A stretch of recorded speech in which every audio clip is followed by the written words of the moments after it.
بھی کرنا، نیند بھی پوری کرنا، اور روزہ بھی رکھنا، روزہ افطار بھی کرنا، یعنی نفلی روزیاں دی بات ہو رہی ہے۔ اور تیسرے نمبر تے فرمایا اور نکاح کر کے اپنی زندگی پاک دامن ہو کے گزارنا۔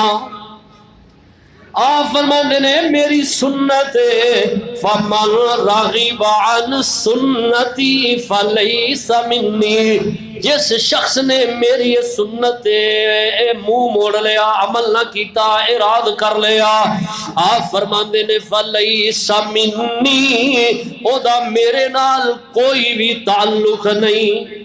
اللہ اندازہ کیجئے ذرا نبی علیہ السلام نے کیسی ذہن دی جڑا کہ او سوچ بدلی ہے۔